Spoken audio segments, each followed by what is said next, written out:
All right. With all that said, let's jump into our memory verse, and get into Matthew. Say the memory verse with me from Matthew 16:24.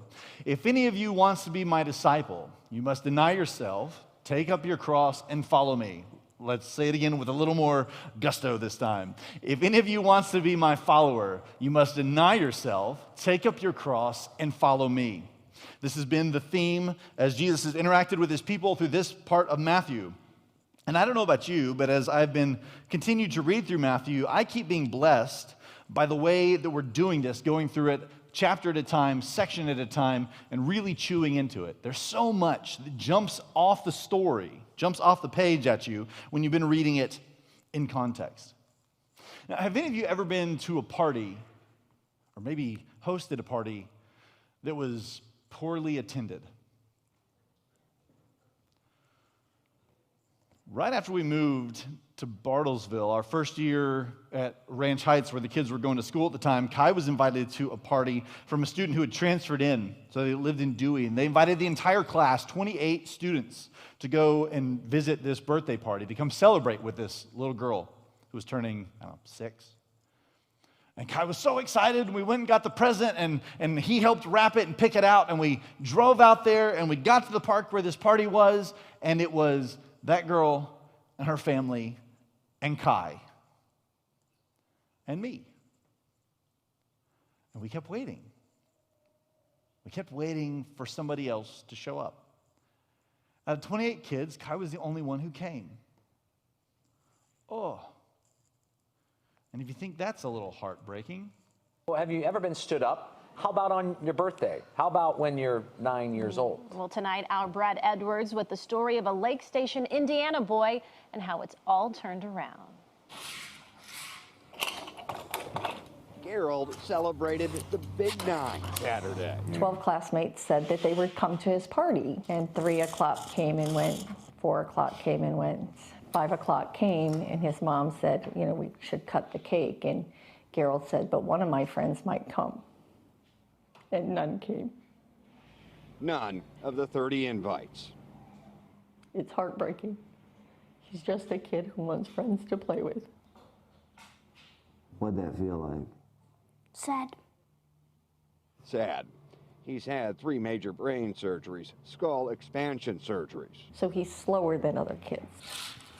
He often plays alone, but that birthday, None of my friends come. that sent Grandma. I'm going to vent right now. And she did on Facebook. Not wanting to cut his cake because one person might show up. So it is my mission to have as many cards as I can mailed to my little guy. This breaks my heart. Gerald Hamilton. And it just went crazy. It was shared 2,500 times so far. The Lamborghini car. Now, gifts from strangers. Smile. And cards. Hey, birthday boy. Cards from Vietnam. to London. Favorite things. Awesome. Happy birthday, Gerald. Hi, birthday boy. Brad Edwards, CBS 2 News. Well, of all the gifts, his favorite is the cards. If you want to send him one, we have the address on our website. I'm going to send him one. Yes. It's a great He story. deserves every one of them. He absolutely does, no question. Oh. Right? Oh. If you search online, you can find a ton of these stories.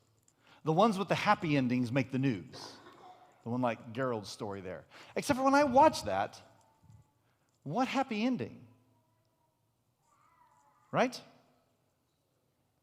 Oh, he got cards, but what he wanted was not cards from people. He wanted a friend to show up, anybody to show up. Would somebody please show up to my party? And the news will show these stories as if all the shares online or all the cards from strangers somehow make up for that heartbreak, and perhaps it's salve on the wound, but for the child, all they wanted was a friend. The happy endings, those happy endings, make it onto the news stories.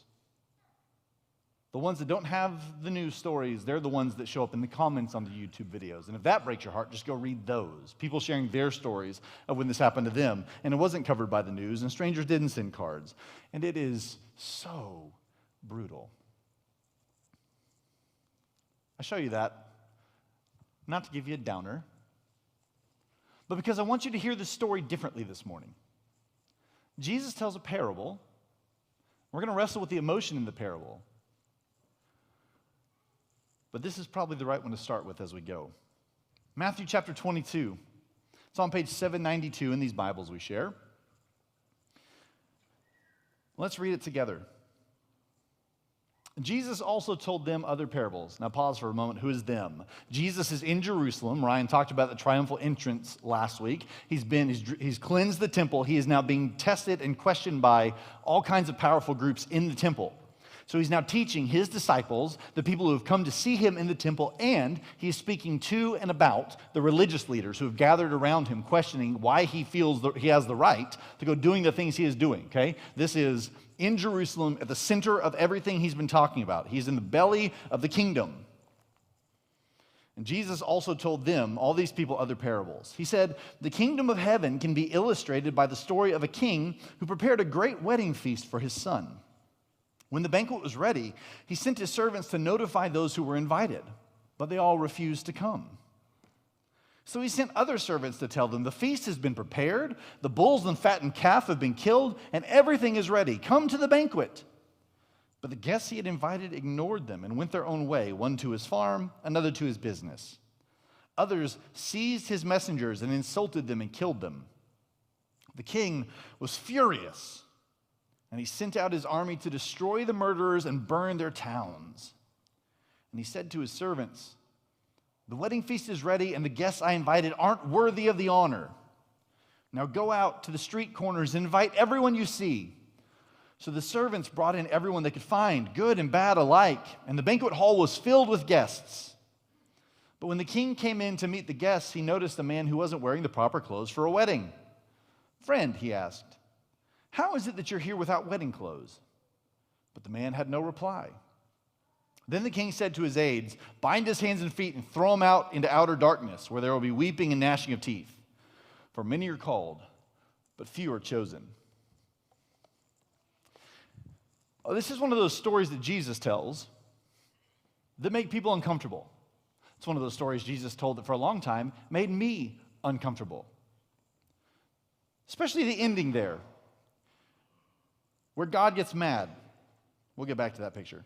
The part where God gets angry and starts destroying things and killing people and casting people out. That makes me uncomfortable. That makes a lot of people uncomfortable. Why does God invite someone and then get mad at him and kick him out? Why does God destroy a town because someone stands him up at a party? These are all questions that I've asked over the years, that I've heard lots of other people ask, and I think this morning we get to answer those questions. When you hear the story of the king's great feast, does it hit a little different after you see the video of the boy who nobody showed up at his party? Do you feel maybe what the king is feeling here? The sadness of inviting your friends to come to a party and nobody shows. We've got other stuff to do. You hope they would come. It's a great day. But they ditched.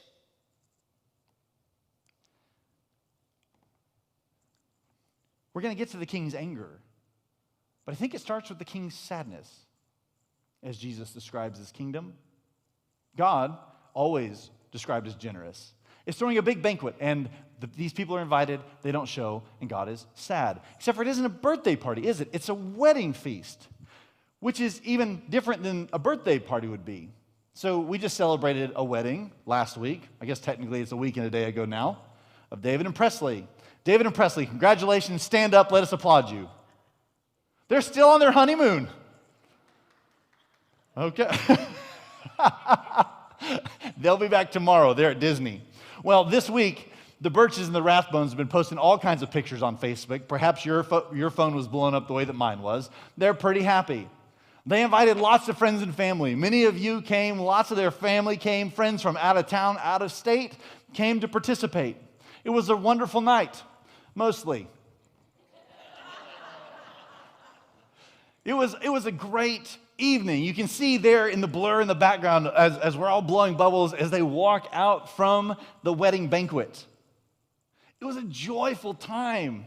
There was singing and dancing or choreography for those of you who are bothered by that sort of thing. It was a wonderful experience. Imagine if a year's worth of prep and planning went in and nobody had shown. Just the parents, David and Presley, the awkward bald guy standing at the front. And that was all. Now that